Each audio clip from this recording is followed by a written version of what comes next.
mensagem de trazer o nosso show, a lua cheia valor.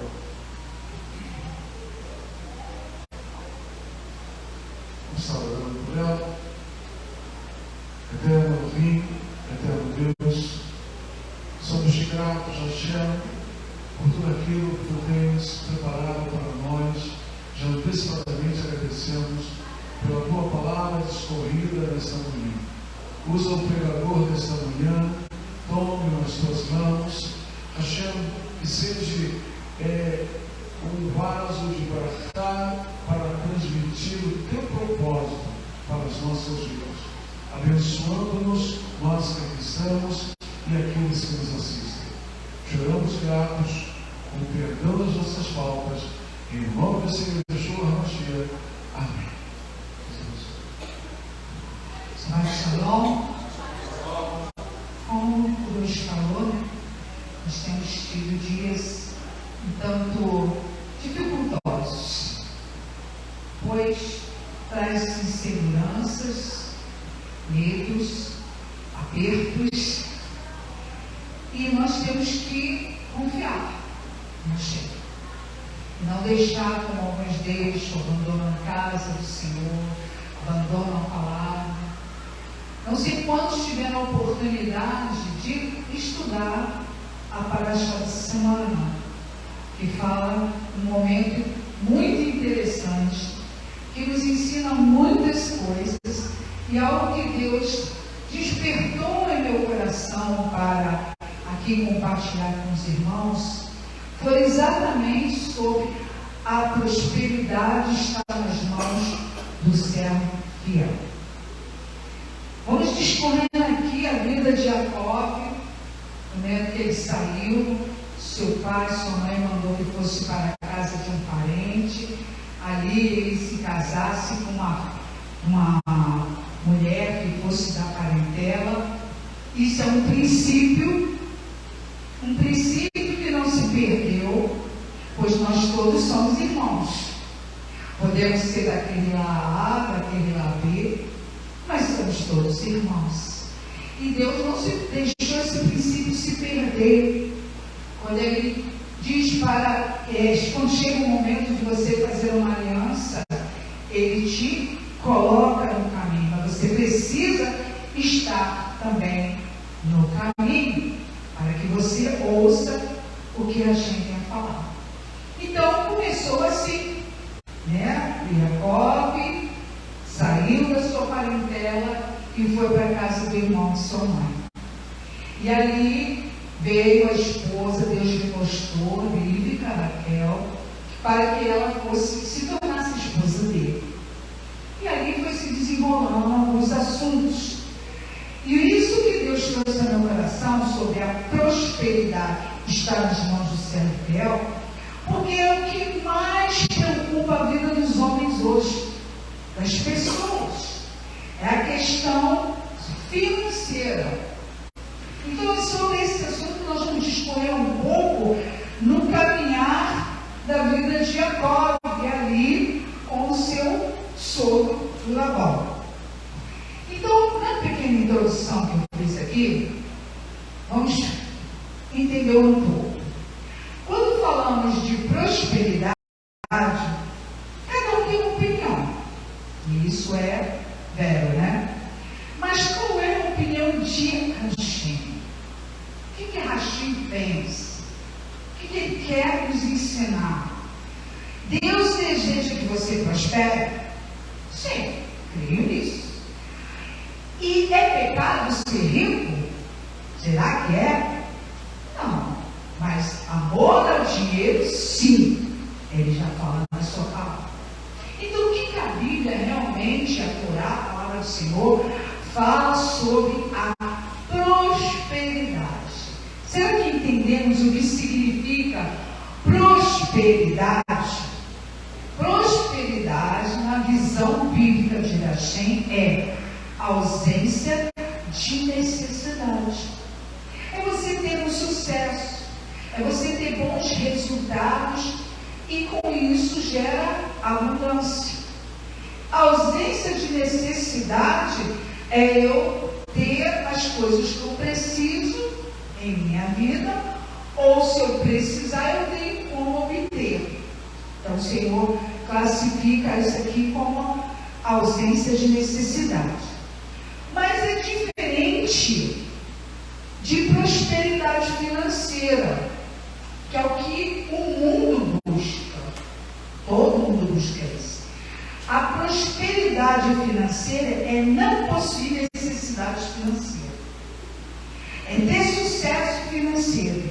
É possuir bons resultados financeiros. É ter abundância financeira. Diferente do que Hashem falou. Porque as coisas são relativas. O sucesso, ter sucesso financeiro, com bons resultados e abundância financeira, é relativo. Por quê? O que pode ser considerado um bom resultado financeiro para alguns, pode não ser para outros. Imagina, você se torna, de repente, uma pessoa super próspera. E aí você começa a decair. Porque você começa a colocar a sua alegria, a sua força, os seus sonhos naquela prosperidade. E você começa a se esquecer do que Hashem quer para a sua vida. Porque o Senhor, quando nos dá prosperidade financeira, é para atender a ausência do meu próximo. Não é para mim somente. Por isso somos poucos os que temos. Porque Deus, quando Ele dá abundância, é para você dar para outros. Não é só para você.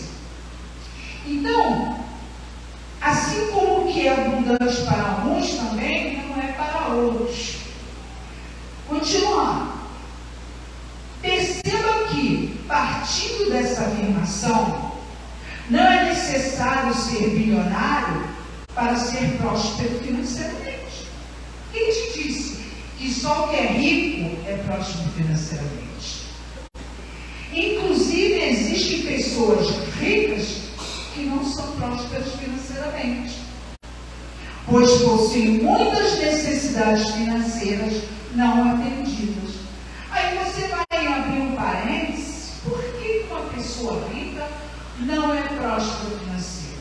Primeiro ponto bíblico: o coração está no dinheiro. Ele se torna avarento, ele não é bom, não sabe usufruir, bota o dinheiro fora onde, não sabe administrar, acaba se enrolando. É um parente enorme aí, que não cabe entrar nesses detalhes. Mas eu estou dizendo, um rico que não prospera financeiramente é algo errado nesse caminho. E pessoas que ganham pouco são prósperas, são felizes, dividem, dão, nada lhes falta. Isso é ausência de necessidade. Tudo que precisa vem, a Hashem atende, porque a gente está olhando o nosso coração. Se o meu coração é preso ao dinheiro, o Senhor vai se tratar de uma forma diferenciada. Porque você não vai ter amor para poder ser bom, benigno, bondoso, misericordioso. E assim os frutos estão ligados uns com o outro. Mas parte do princípio do meu coração. Eu só penso em mim, primeiro eu, segundo eu, terceiro eu, e pronto, acabou. E isso não é bom. Então você pode ter e não ser próspero. E quem tem pouco pode ser totalmente próspero, por causa do seu coração. Deus não olha o homem como ele é, ele olha o coração. É de lá que partem as saídas. Tudo que te dá cheio o coração fala o quê? A boca. Se o coração está cheio de pensamentos carnais, vai sair pela boca. Se tua mente está suja e imunda, vai sair pela boca. Mas se ela está cheia de Deus, da palavra, vai sair pela boca. Os nossos olhos, os nossos lábios, eles exatamente expressam do que está cheio dentro do nosso coração. Então nós temos que ter muito cuidado. O Senhor, tem uma passagem que fala, né, que Yeshua estava sendo acusado porque as pessoas que andavam com ele não lavavam as mãos. Aí ele cita essa passagem, que não é questão de lavar as mãos, questão que muda aquele que está no coração. Então, o que adianta eu lavar minhas mãos? O que adianta eu estar todo bonitão por fora? O que adianta estar tudo certinho por fora e por dentro não está? Não ser pouco. Então, o Senhor está olhando o nosso coração. E a Bíblia fala sobre prosperidade nas mãos do servo fiel e justo. Então, se você é fiel e justo, você é uma pessoa que prospera. Você tem as coisas, elas vêm até você. Mas aqui nós vamos discorrer alguns pontos que você, sendo um servo fiel e justo, você sofre perseguições, você sofre traições. Então, por quê, né? Porque nós temos muitos inimigos à nossa volta. E ele busca uma brecha, ele busca um momento para poder te atacar. Perceba no seu trabalho onde você está. Olha bem as pessoas que estão à tua volta. Estão todos te observando. Então, ele vai dizer, ali vai em nome de Deus, e aquele rapaz ali, aquela moça, é uma pessoa abençoada.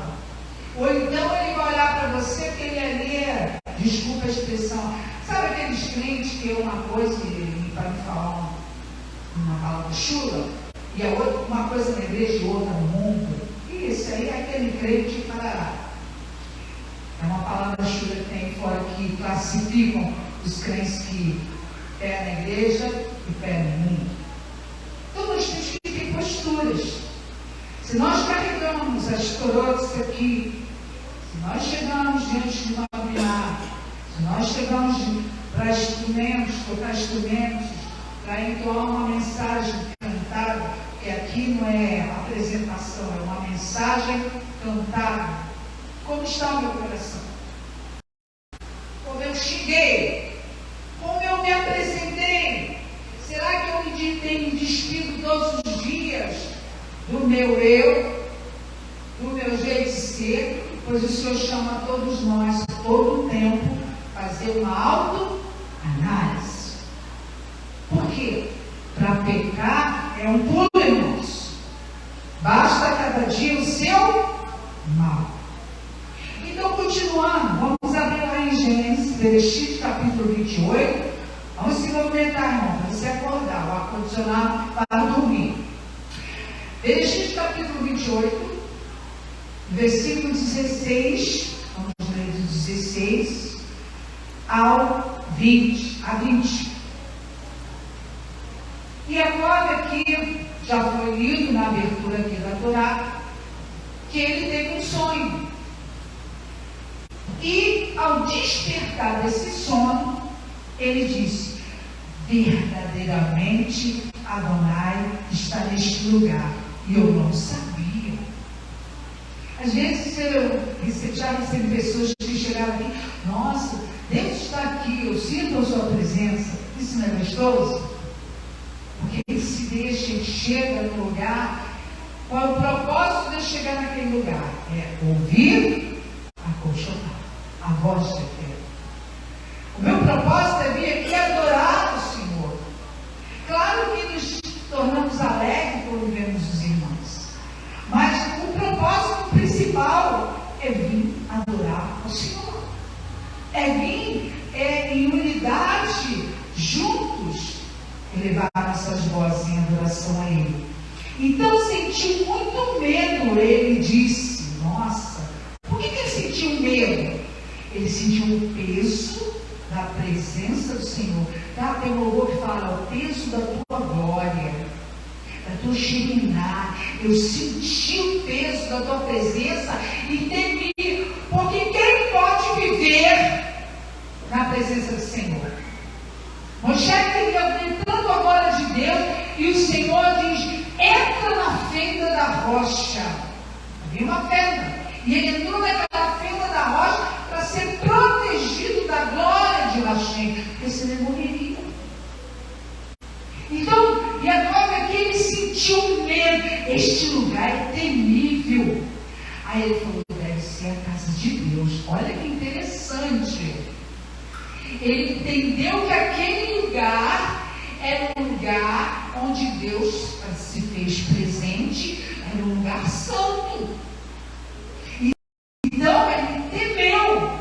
Isso é um princípio para nós. Se Hashem separou um lugar, e esse lugar é para adorar a Ele, nós temos que temer. Nós temos que respeitar. Nós temos que nos analisar. Porque Hashem olha o nosso coração. E não podemos achar que não, porque não veio o juízo na hora, como ali com Ananias e Safira, porque mentistes a mim e morreram, que nós não vamos sofrer juízo. Porque o juízo demora e louvado seja Deus que o juízo demora.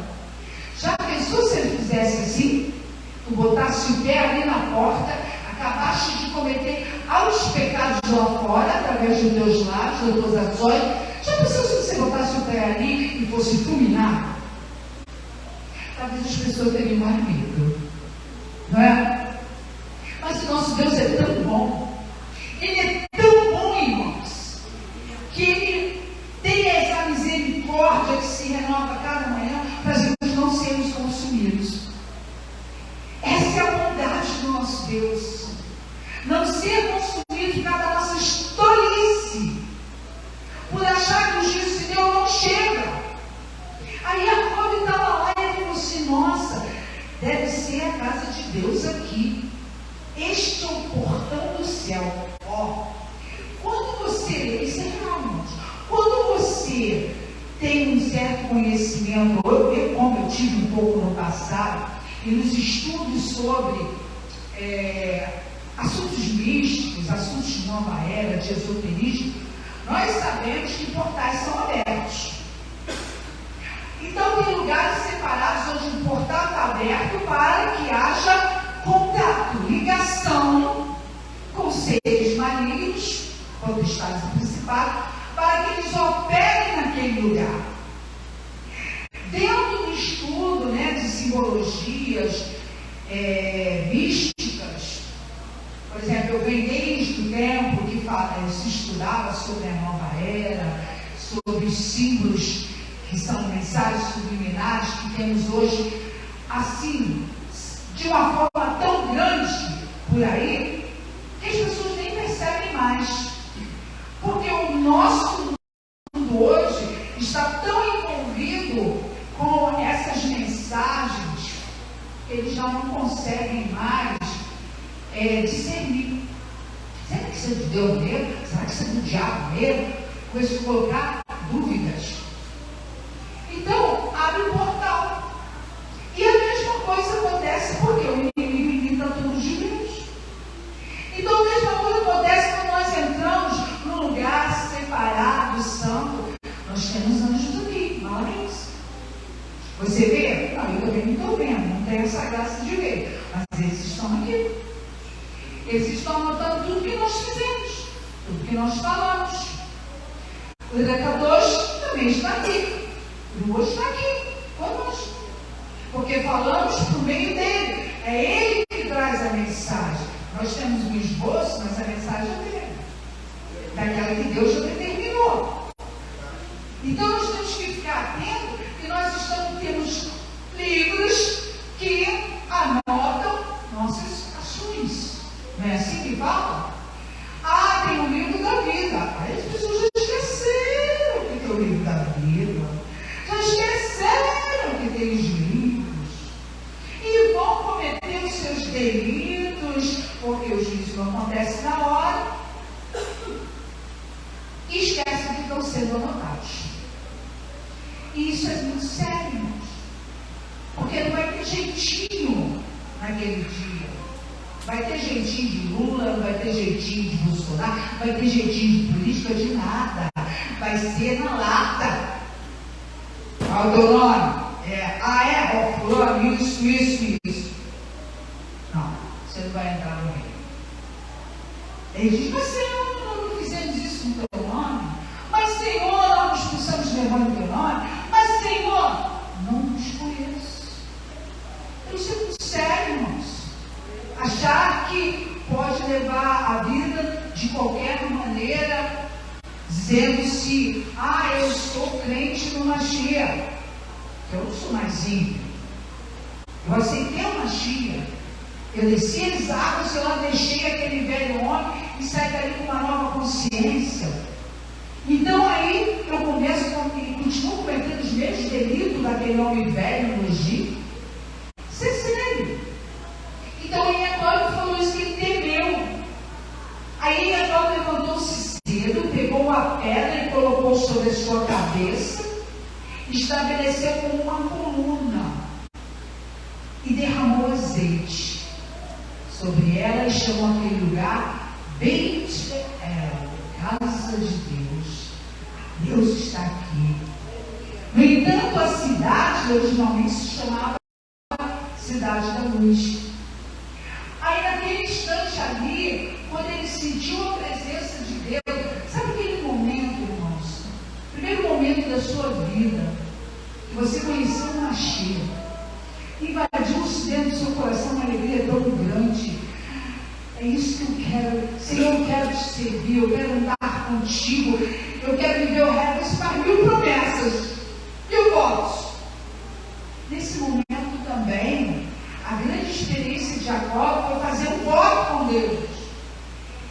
Se Deus for comigo, olha o que ele falou, Senhor, se tu for comigo, porque ele partiu da parentela dele.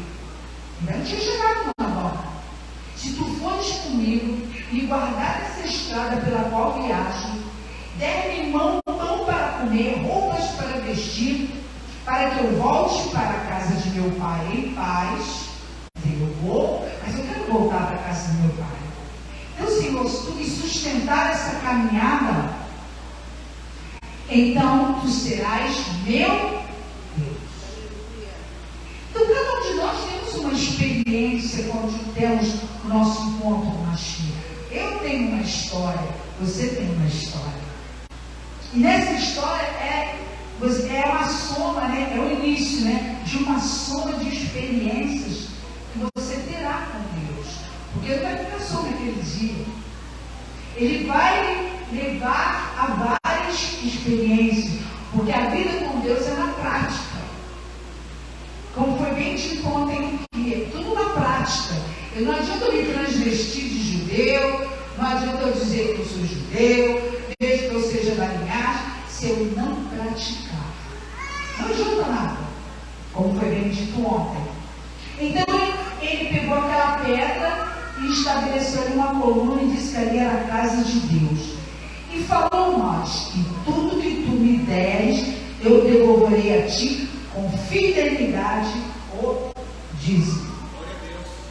Olha só, estas palavras são sumamente importantes, porque ele traçou um voto com Deus ali, e traçou uma aliança com Deus ali, e assim o Senhor nos chama também, por meio dos mandamentos, dos estatutos e dos seus juízos.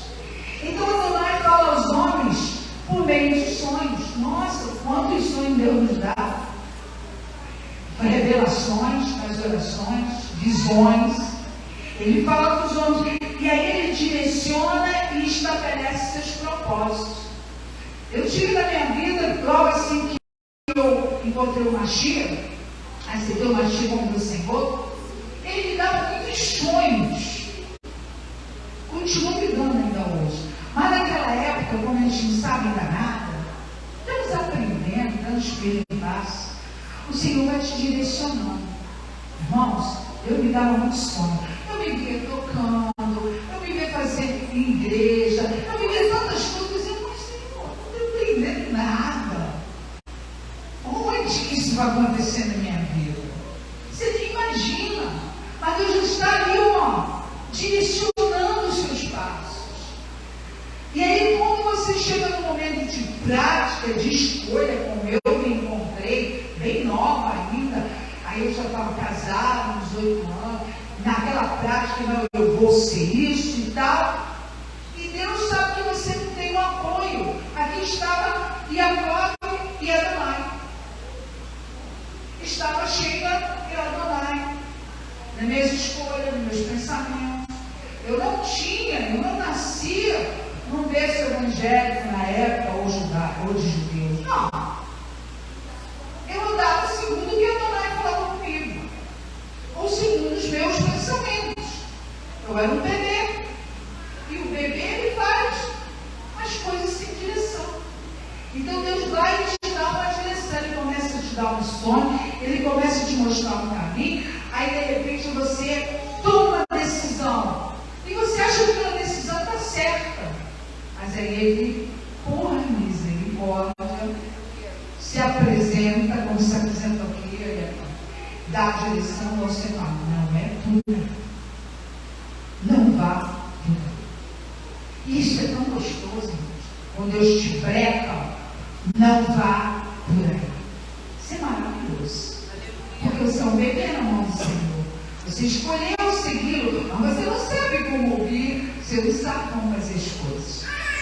Então, ele nessa alegria, ele se curva diante do Senhor, faz esse voto diante do Senhor. Então entendemos a partir desse princípio aqui de Jacob, que o dízimo, ele é o quê? Ele é um ato de gratidão de tudo que temos recebido de Adonai. Foi o que ele contou lá na hora. Eu estou agradecendo a Deus, Senhor, tudo que tu me deres, eu trarei o 10º para a tua casa. E olha como ele entendeu direitinho. Aqui não tinha leite, aqui Mikdash, não tinha. O templo foi feito ali naquela coluna. Eles viram uma coluna, Senhor, aqui é a tua casa. Aqui é a Beit-El. E aqui nessa Beit-El, Senhor, eu faço um voto contigo. Se tu fizeres isso comigo, eu trarei o meu dízimo de tudo que tu me deres. Olha como o Senhor trabalha, irmãos. E aí você vê tantas filosofias, tantos pensamentos, que não encaixam com o que a Torá diz.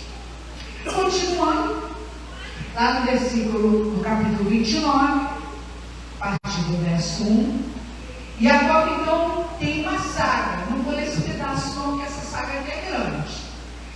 E ali ele começa a construção da família, a lutar pela amada, a orar pela amada. Aí acontece aquela situação do sogro, depois de trabalhar por 7 anos pela amada, e aí na hora da luta você não era amada, era outra, e ele falou, mas como é que pode?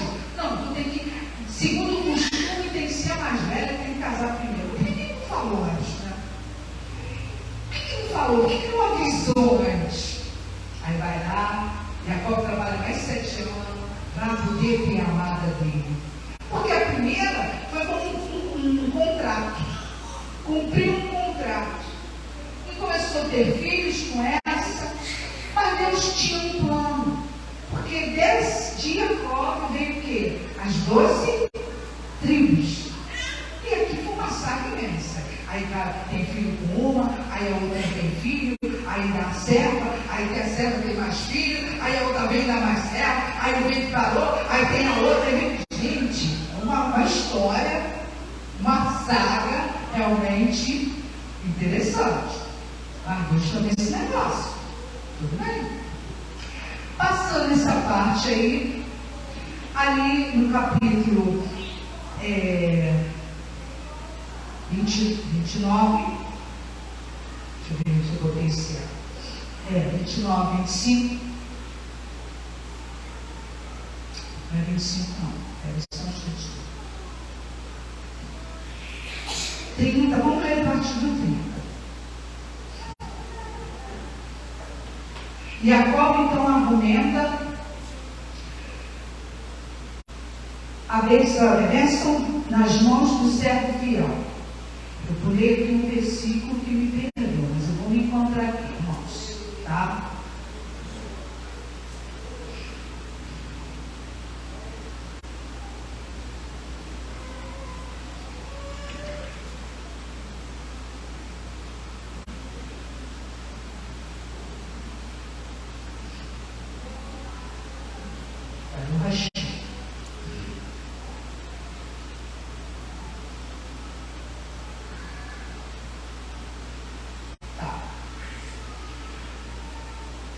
diante de um pedido, vamos dizer aqui assim, Jacob trabalhou para Labão, ficou trabalhando para ele, e trabalhava para Labão sem receber.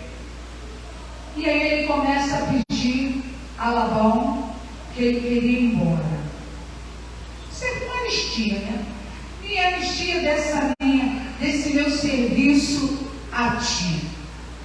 Aí, este que amarrou Jacob numa promessa, percebeu, olha o que aconteceu, ele percebeu que aquela prosperidade que ele tinha, não via do trabalho dele, que a prosperidade que ele estava recebendo, vinha das mãos de um servo fiel, era ele que trabalhava, ele cuidava das ovelhas dele, ele fazia tudo com fidelidade, com justiça. E como Deus fala para a gente hoje, que nós temos que respeitar nossas autoridades, que nós temos que tratar bem os nossos patrões. Então ele é um homem justo, ele é um homem fiel. E aí ele começou a pedir para Labão que ele queria ir embora, para liberar ele daquela situação, daquela promessa de ficar trabalhando para ele sem receber nada. E aí Labão, muito espertamente, fala o quê? Me propõe um salário. Quer dizer, me propõe com uma sociedade, uma proposta, pois ele percebeu que quem era galinha de ovo de ovos de ouro era Jacob. Não vou perder ele não. Então, espertamente, ele fez isso. Me propõe um salário, porque ele queria ir embora. Então, Jacob começa a argumentar e apresenta uma estratégia a Labão em resposta à sua proposta. Agora vamos ver. Gênesis 30, a partir do verso 29. Porque ele falou, eu não quero nada de você não. Quero nada de você não, Jacob. Aí ele falou assim, tá bom, então me apresenta aí o que você quer. Verso 29. Jacob respondeu, você sabe que quando fui fiel a você, e quando seu gado prosperou sob meus cuidados, as poucas cabeças que você possuía, antes de eu chegar, aumentaram o quê? Bastante. Adonai o abençoou em tudo o que fez. Entretanto, quando farei provisões para a minha própria casa? Quando então eu terei, trabalharei para a minha casa? Labão disse, que devo então dar a você? Aí Jacob falou, não, apenas faça isso por mim. Aí é quando Jacob propõe algo para Labão. Pastorearei seu rebanho mais uma vez, e cuidarei dele. Também me dirigirei ao rebanho e recolherei todas as ovelhas pintadas, malhadas ou marrons, e todas as cabras pintadas ou malhadas. Estas e as crias delas serão o meu salário. Olha que interessante que ele está falando aqui. E farei da minha integridade um testemunho de mim no futuro. Quando você vier inspecionar os animais que constituem meu salário, toda cabra que não for pintada ou malhada, e toda ovelha que não for marrom, será contada como roubada por mim. Então Labão respondeu, que seja assim, conforme você determinou. Então aí, irmãos, nós temos uma estratégia de empreendedorismo. Olha, ele viu a situação, ele viu que não tinha nada. Como é que eu vou fazer algo para a minha família, que já era enorme? Vou propor ao meu sogro um trabalho. Olha, faz assim, eu vou separar as ovelhas tais, assim, assim, assim, para que eu possa ter o meu salário. Então você já está aprendendo um princípio aqui. de como conseguir um salário para você no momento que você não tem nada. Aí no verso 37 a 43, Jacó pegou, olha a estratégia que Deus dá para ele. Por isso que o servo fiel, Deus dá as ideias. Ele trouxe ideias para ele. Aí falou, pegou ramos frescos de álamo, amendoeira e platano, e fez deles listas brancas, e tira-lhes as cascas, quer dizer, botou lá aqueles talos ali, quando as ovelhas iam cruzar e olhar, nasceu o quê? As pintadinhas e malhadas. Olha a estratégia que Deus. Eles ficam olhando assim, como é que pode um negócio desse? Mas era Deus da estratégia. Era Deus dando um caminho para ele prosperar. Porque assim foi o trato que ele fez com o sogro.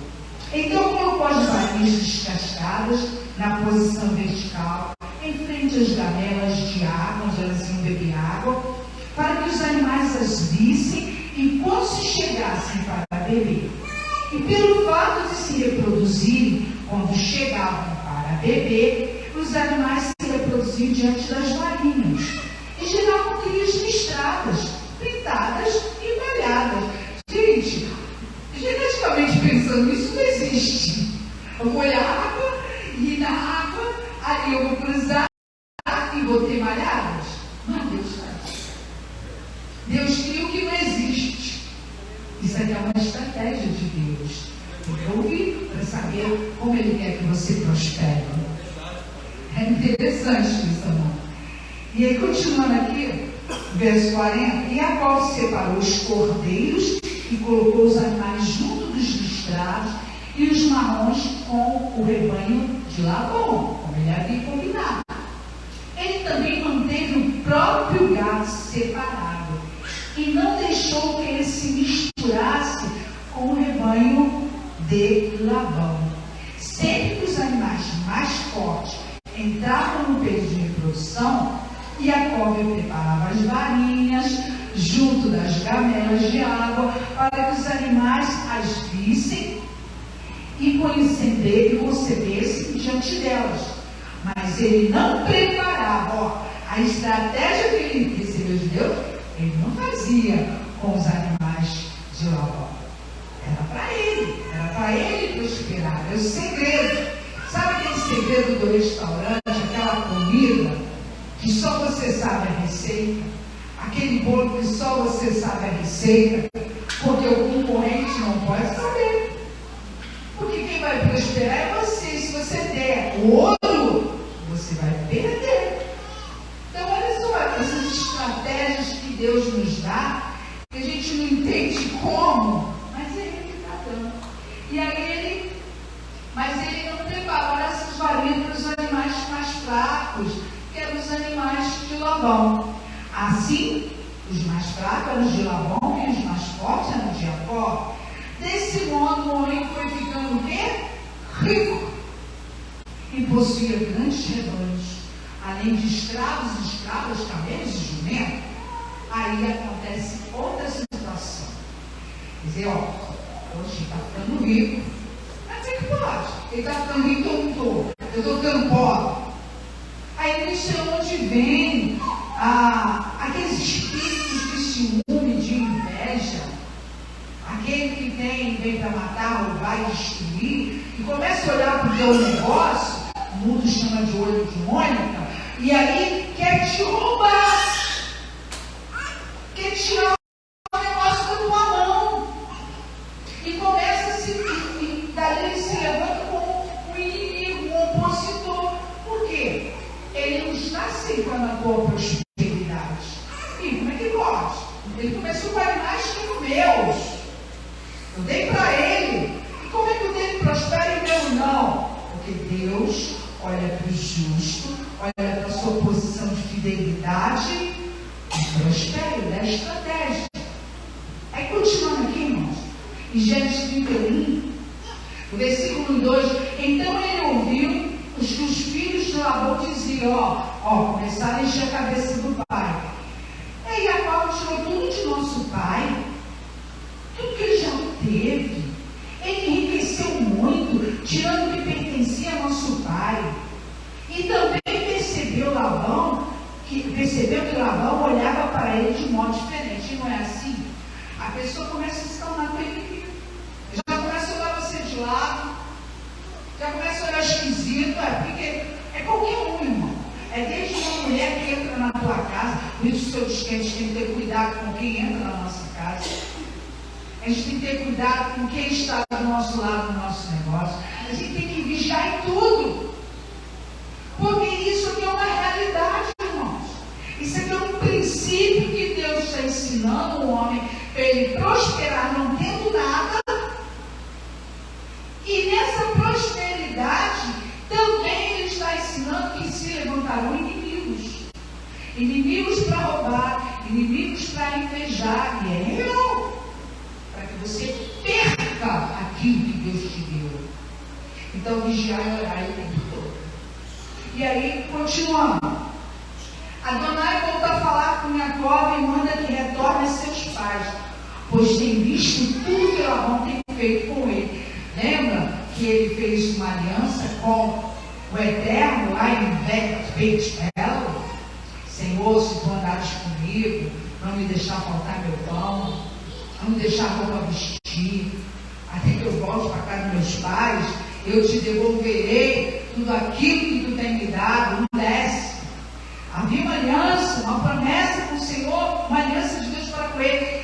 Deus vê tudo, ele sabe. Tudo que as pessoas maquinam, possuídos pela Satã, por detrás de você. Tudo que estão maquinando contra ti no trabalho, contra ti em casa, contra o teu negócio, famílias que se levantam, pais, filhos que se levantam. Deus está vendo tudo. E aí ele está aqui, ó. Ele disse para aquele momento ali para Jacó, ó, está na hora de ir embora. Se aparta. Está na hora de sair. Eu estou vendo o que o Labão está fazendo contigo. Sai. Então observe, se não é assim que acontece também conosco no mundo, mudam o nosso salário, nos perseguem, quebram contratos, porém eles acabam pobres, pois Adonai está vendo tudo. Vamos ler a partir do verso 6 do capítulo 31.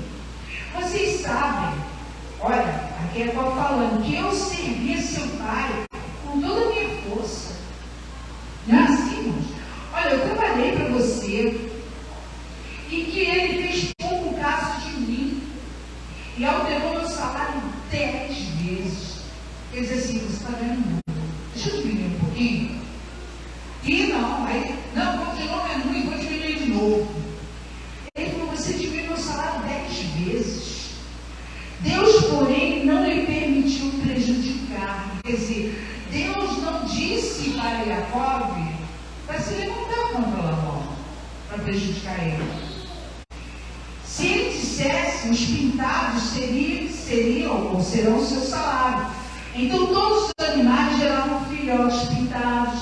E se ele dissesse, os listrados serão o seu pagamento. Então todos os animais gerariam filhotes listrados. Quer dizer, o que ele está falando assim? Olha, se Labão chegasse agora, vai ser só o pintado. Ele ia prosperar. Olha, vai ser só o marrom agora. Ele ia prosperar. Não adianta o que Labão fizesse, mudasse, ele ia prosperar. Então os homens pensam que podem manipular os filhos de Deus, os servos fiéis do Senhor, que podem prejudicar. Nós temos só confiar na terra. Ele é justo. E ele fez isso. Aí o registrado era o pagamento. Tudo bem. Verso 10. Certa vez, quando os animais estavam procriando, eu tive um sonho. E levantei os olhos e ali diante de mim estavam os bodes que procriavam com as fêmeas. Eles eram listrados, pintados e malhados. Então no sonho, olha aí, Deus dando outra estratégia para ele. O anjo de Deus me disse, agora, olha o que eu vou te dizer. E respondia, aqui estou, Senhor. Ele continuou, erga os olhos agora e veja os bodes que estão bloqueando com as fêmeas são listrados. Dando uma estratégia para ele, dando uma dica para ele. Pintados e malhados, pois vejo tudo que Labão fez com você. Sou o Deus de Betiel. Traz a memória para ele. Olha o que eu estou te dizendo, estou te dando uma nova estratégia. Olha o que eu estou mostrando para você. Eu sou o mesmo Deus, aquele Betiel que falou contigo. Deus não esquece das suas promessas, das suas alianças. Onde você ungiu a coluna com óleo, onde você fez um voto a mim. Levanta-te agora, sai desta terra, volte para a terra onde você nasceu. Seu Jó, está na hora de ir embora. Sai. E aí, olha o que as filhas falam. Olha que interessante.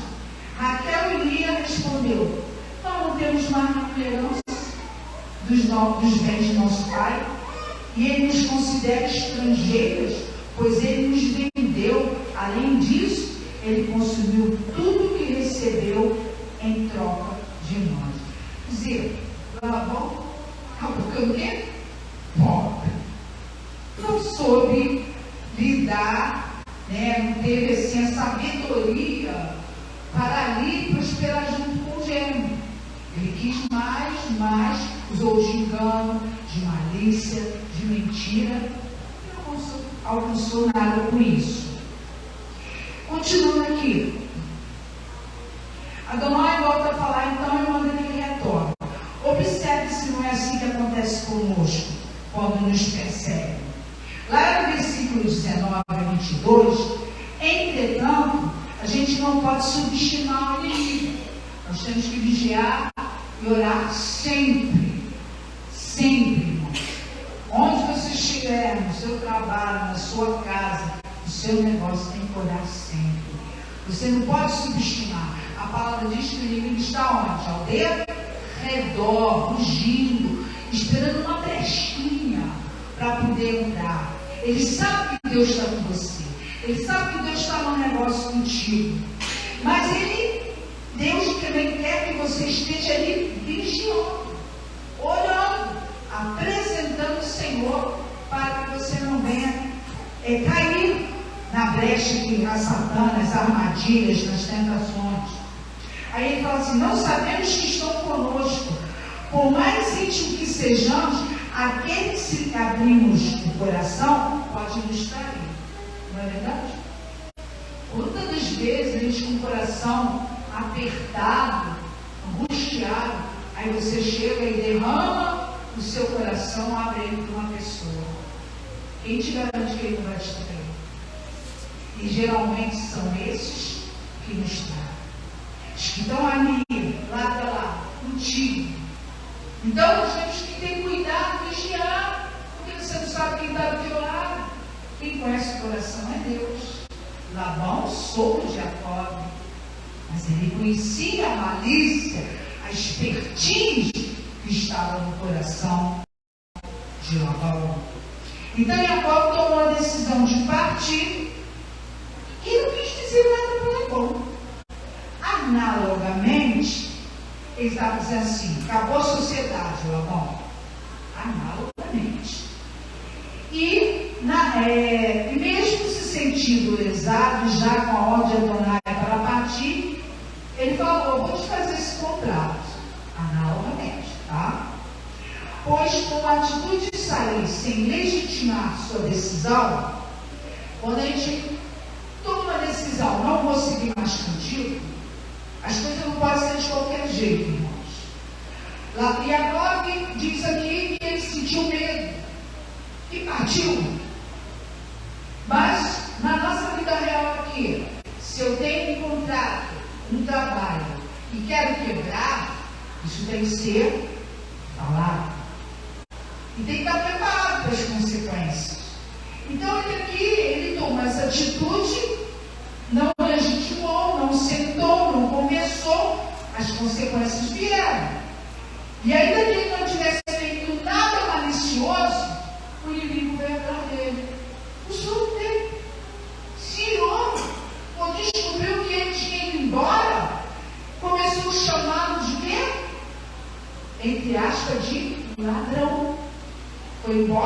levou minhas filhas, levou minhas coisas. Olha só. Quer dizer, quebrou ali. Não, ele não enxergou que Jacó trabalhou por tudo aquilo. Trabalhou pelas filhas, trabalhou pelos animais. Esses ficam cegos. E você passa a ser um ladrão para eles. Isso aconteceu. Vamos ler ali no versículo 23 do capítulo 31. 23. Fala assim: Labão levou consigo seus parentes e passou os 7 dias seguintes perseguindo Jacó. Então, quando você diz que você quer sair de algo, de uma aliança que você tem com alguém, você é perseguido. Isso é real. Eu tenho experiência disso. Você começa a ser perseguido. Você passa a ser inimigo dessa pessoa. E aí, ele alcançou ele na região de Gileade, e Deus, no entanto, interviu. E deu um sonho aqui para Labão. Olha o que Deus falou no verso 24. Cuidado com o que você disser, de bem ou de mal. Aí agora. Deus está vendo tudo? Ele falou, vigie, porque se que tu fizer contra o meu servo, vai ter consequência. Por isso que ele tem que andar na linha com o pai. Na linha. Porque na hora que ele diz que ele vai intervir, ele vai intervir. Não temos, mas tem que estar certinho também. Muito bem. Então Labão ficou perseguindo ele. Deus lhe deu esse sonho. E percebam que os mesmos, mesmo inocentes, Jacó viu uma brecha. E nessa brecha, o destruidor viu uma porta para entrar contra ele. Mas sendo ele um servo fiel, Rachei entra na causa. Então, às vezes, a gente não quer ver nossos negócios quebrar, a gente não quer ver o devorador entrar na nossa vida, a gente quer ver as coisas prosperarem, termos dupla honra, mas nós estamos sendo fiel. Nós estamos sendo fiel ao Senhor, ao que Ele estabeleceu. Olha, como aqui Jacó estabeleceu e como Deus estabeleceu como estatuto para os homens. Nós estamos sendo fiel. Ah, meu Deus, não dá para nada. Ah, eu só trabalho. Por quê? Pensa bem. Onde está a brecha? É na brecha que nasce o trabalho. Tenho eu sido fiel ao Senhor? Então você tem que se perguntar: está reclamando? Não está dando? Não está, a coisa não está acontecendo? Está dando tudo errado? Alguma coisa está fora do lugar. Porque eu não estou prosperando. E aí ele diz aqui, no versículo 38 a 42, do capítulo 31.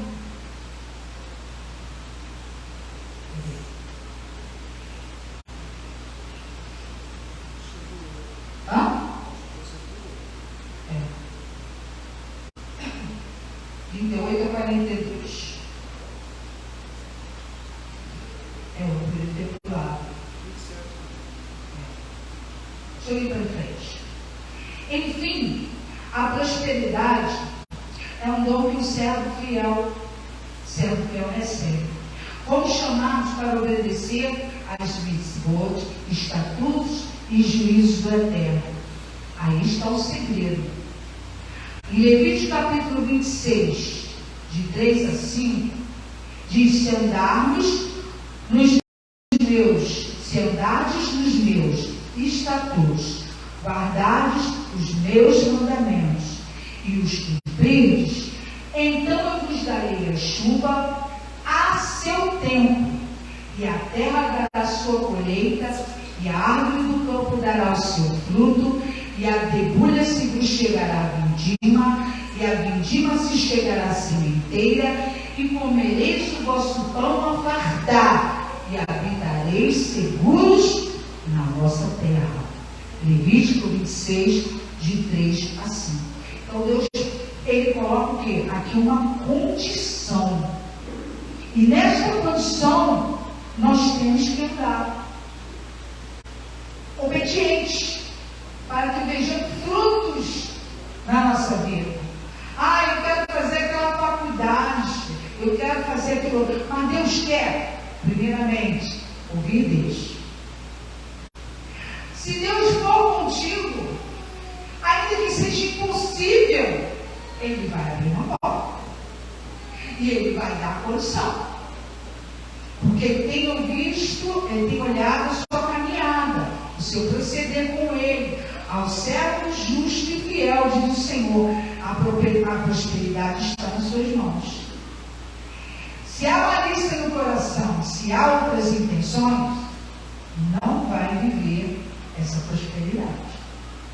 Porque o Senhor, entenda uma coisa, que está olhando o seu coração, a intenção, os pensamentos. Com que intenção eu quero ser um dizimista? Com que intenção eu quero trabalhar na obra do Senhor? Com que intenção eu estou indo na casa de Deus? Tudo tem a intenção. E se essa intenção não for justa, fiel, você não vai prosperar. É assim que Rachinho trabalha. Aí, terminando, ele diz: desde Abraão vindo, vemos ele trazer seu dízimo a alguém superior a ele. Quem foi? Quem foi? Melquisedeque. Ele ia lá, olha, é uma forma de gratidão, não é isso? É uma forma de respeito, de reconhecimento. Jacob reconheceu aquele lugar, fez uma aliança com o Senhor, e o Senhor foi com ele até o fim da sua caminhada, até retornar à casa de seus pais. E ali foi levantado como pai das 12 tribos. O propósito de Deus se cumpriu na vida de Jacob. Às vezes, uma vez eu estudando, se eu não me engano, não sei se foi um livro ali, fala que Deus, Ele recolhe, o anjo vem com a bênção, aí Ele vê que você não está pronto, Ele recolhe a bênção. Não sei se é verdade, tá? Mas eu entendi isso. Que Ele vem com a bênção. Mamãe, eu não quero esse filho, eu não quero ficar grávida. Às vezes Ele estava preparado uma bênção para você, aí Ele recolhe. Eu não quero isso. Abre na porta para receber. Não diz a bênção na porta e ela volta. Por quê? Porque nosso coração, Deus está vendo. Enquanto tem aquele que está orando, clamando, humildemente vivendo, alegre, trabalhando com o outro, preocupado com os outros, aí Deus vai e multiplica. Por isso que Ele diz que Ele tem ausência. Ele não tem preocupação em ter dinheiro, não, porque Deus traz para Ele. Deus traz uma mulher real. Ele traz. Quando Deus diz para você, você vai ser esse. Eu digo para os irmãos, o Senhor disse para mim, eu não te quero uma cadeira. Por quê? Porque eu trabalhava como web designer e era dia e noite fazendo anúncios. Irmãos, era dia e noite, eu uso óculos, com vista cansada, de tanto ficar em frente de computador. Deus, Espírito Santo, me ensinou aquele ofício, eu fazia aquele trabalho, e era dia e noite, cuidando do filho dentro de casa, trabalhando com a cara no computador. E aí, quando o Senhor nos chama para a obra, o Senhor diz: não te quero mais atrás de uma mesa. Por quê? Porque eu vivia numa mesa, na cara do computador, fazendo aqueles anúncios ali, dia e noite, madrugada, e ainda assim, esperando o nome me ensinar, porque eu fui autodidata, eu só sabia mexer no equipamento, mas em ser uma designer eu era autodidata. E os programas na época eram mais simples, e quando eu chegava na grávida, eles perguntavam: como é que você fez isso? Aí eu estava dizendo: só vou fazer, o Lua me ensinou. E não eram aqueles programas que se usavam, eram programas avançados, mas eu não tinha dinheiro. Então, o meu trabalho era maior, porque tinha programas que você lançava todo para montar. A gente montava uma revista dentro de um programa bem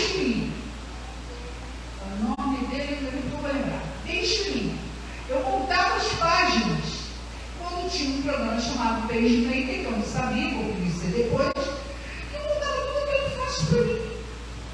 Mas eu não tinha, era público, era um problema chulo. Mas Deus abençoava a obra das minhas mãos, irmão. E eu sentava ali, eu editorava uma revista de capa a capa dentro do público. E preparava exatamente como tinha que ir para a gráfica, como que tinha que chegar lá, porque não podia dar errado, porque você vai, aqui vai se publicar várias revistas.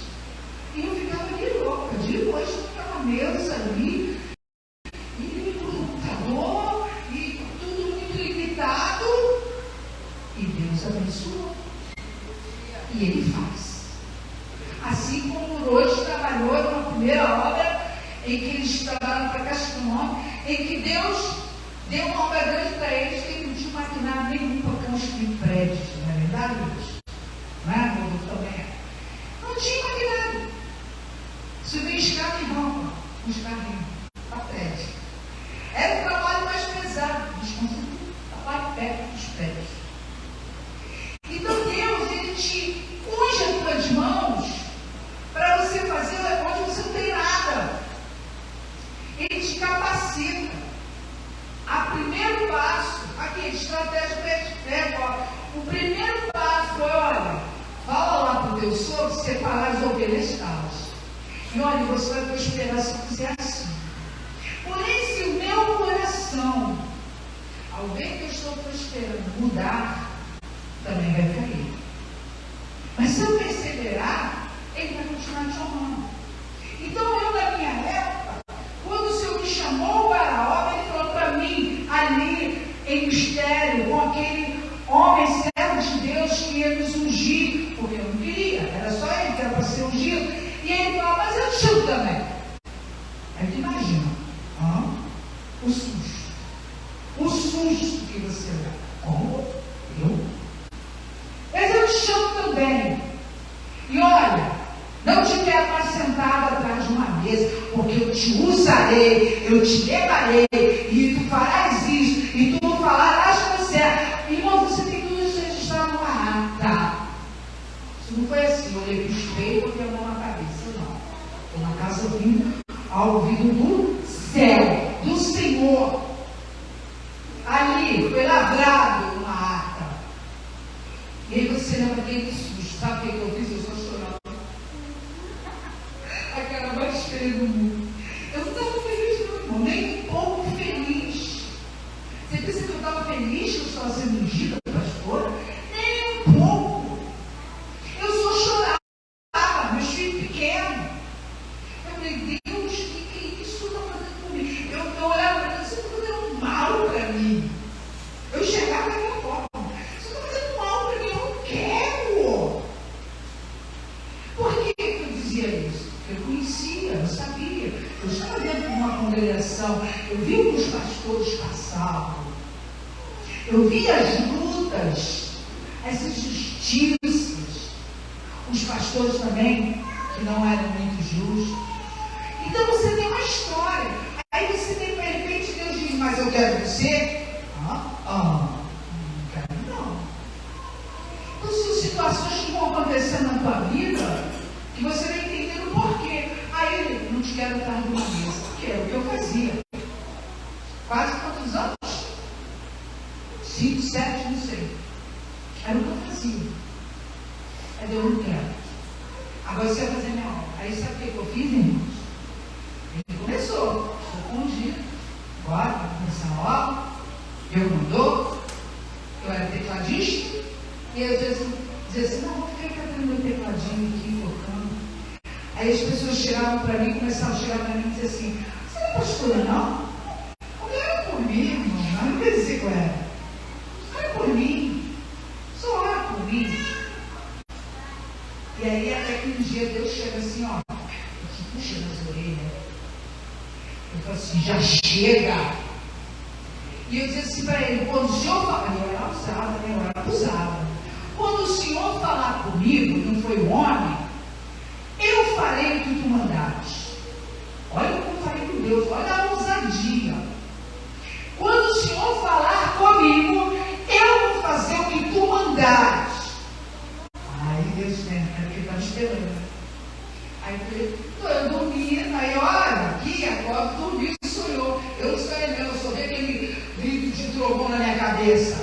Pastora cheia. Eu dei o pulo. Sim, Senhor, eis-me aqui.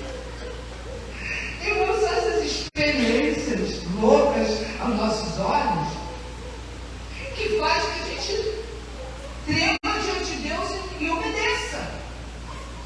Foi assim. A partir daquele momento a gente sabe porque eu dizia para ele, eu não acreditava que ele tinha ungido. Que aquilo foi coisa do homem. Um homem que queria ungir lá, era emocionado, viu do lado do pastor e achou que eu tinha que ser pastora. E aí eu falei, não.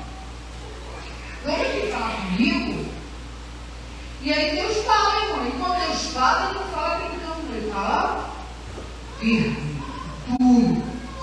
Então ninguém ouvia Deus duro. E aí eu, naquele momento, como eu aceitei. Mas eu fui trabalhar. Eu voltei a trabalhar. Ficava lá atrás no meu tecladinho, tocando, ia para casa, o pastor fazia a obra, eu quietinha. Até um dia que eu estou lá na louça, Deus fala que a gente não quer lugar. Eu estou lavando a louça. Aí Deus fala assim para mim de novo, já chega. Eu, pronto, outra pancada. Aí ele entra na cozinha e fala assim, a partir de hoje você vai pregar. Eu falei, pronto, agora o negócio ficou feio, agora não tem mais jeito, não tem saída. A partir de hoje você vai pregar. Então, irmão, quando Deus te chama, não tem como correr, não. Não adianta correr. Eu não tinha ninguém para falar comigo. Eu não tinha papai, mamãe, pastores para falar comigo. Era ali, com o pai mesmo. Então, a partir dali, aí com o ministério, libertação, irmão. Botar demônio para correr das pessoas. E manda cada manifestação horrorosa. Horrorosa. E Deus, por que ele voltou? Porque ele tinha que ser aquele ministério. Por isso eu vou mais facilzinho, não. Ele voltou de cara para brigar com aquele lá, que é inimigo da nossa alma. Tu não vai destruir. Vamos ter experiências terríveis.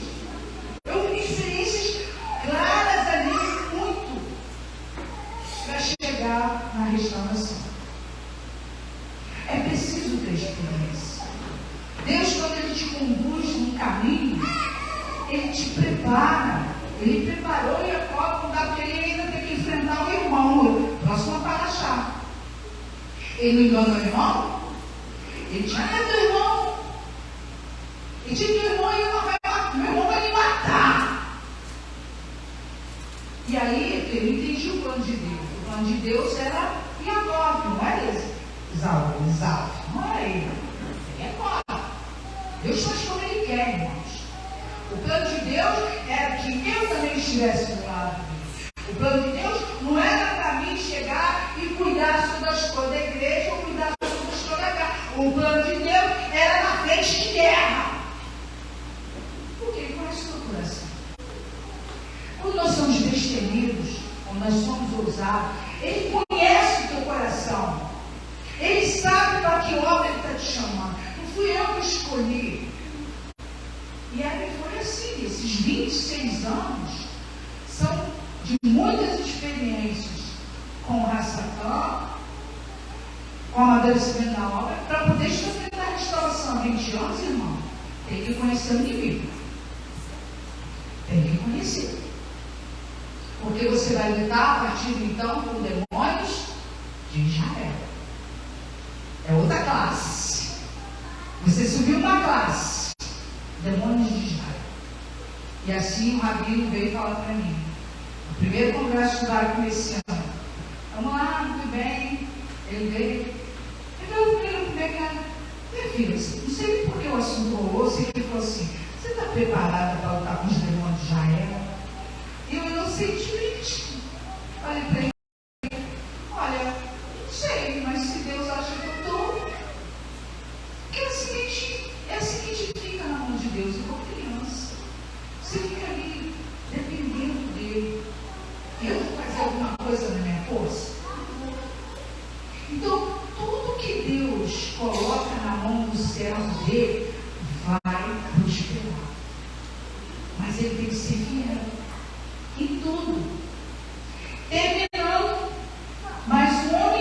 observa atentamente a lei perfeita que traz a liberdade, que hoje muitos dizem, a lei de Deus é pesada. Ah, não é pesada. A lei de Deus não é pesada. Para você entrar nos mistérios de Deus, irmão, nem todos vão entender tudo que Deus tem revelado. Deus tem nos revelado coisas que o judaísmo não aceita. Deus tem revelado coisas que o evangelho não aceita.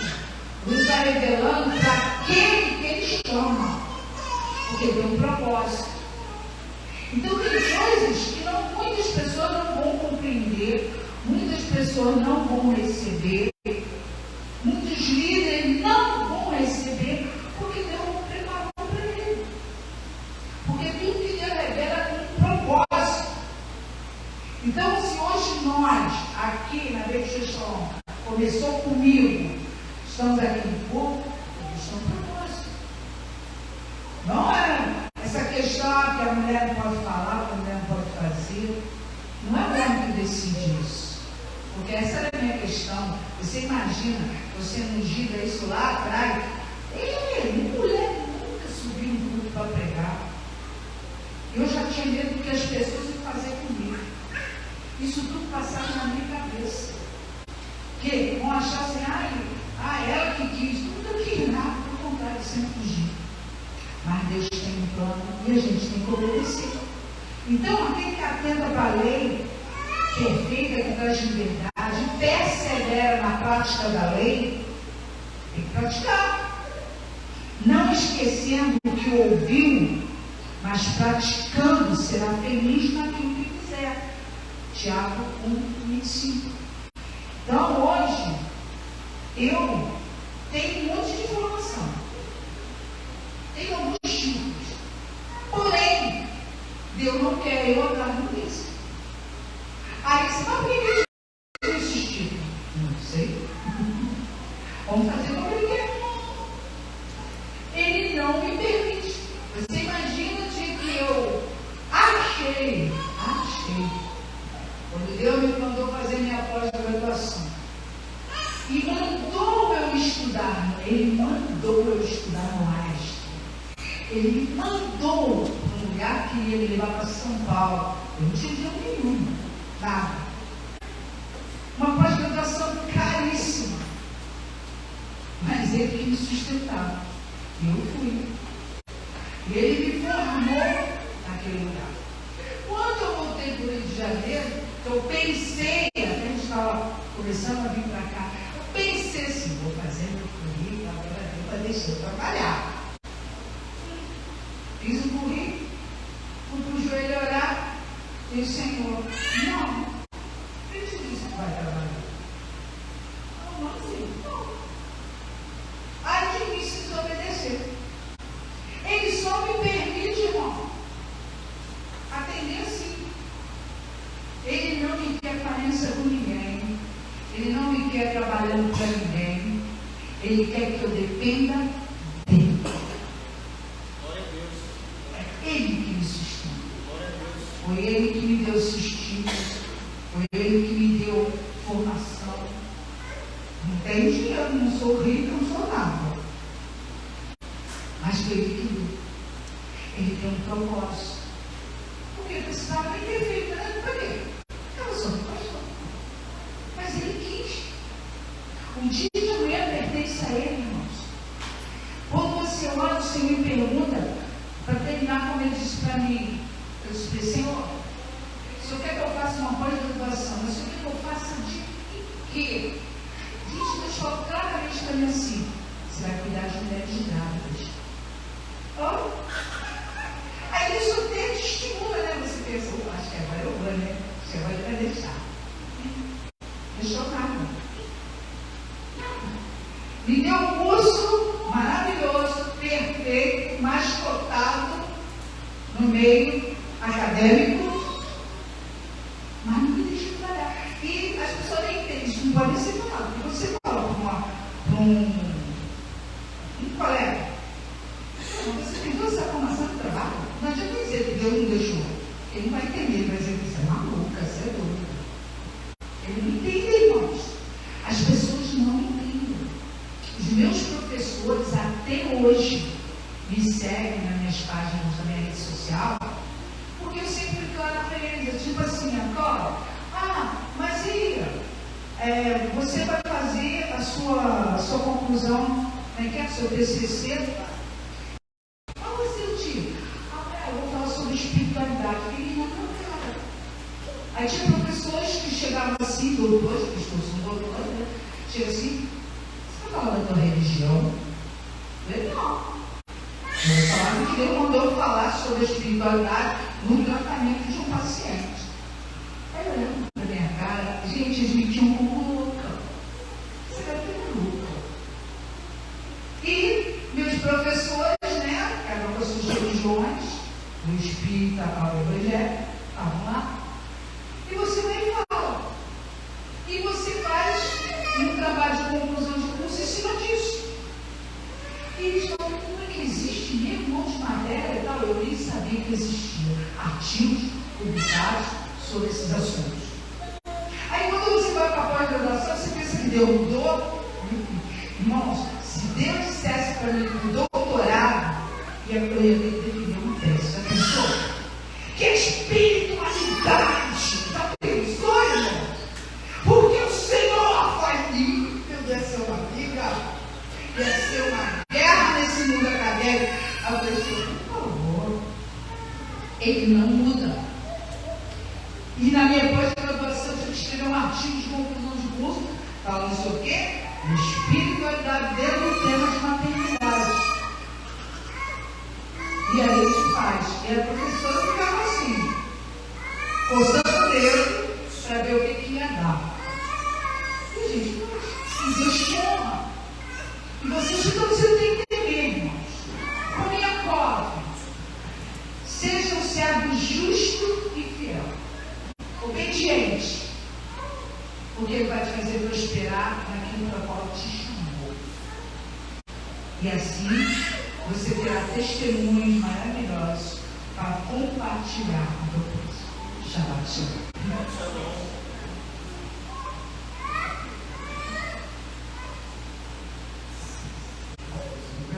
Recebamos a pecate potamento, bênção e saúde. Santo, Santo. E Maria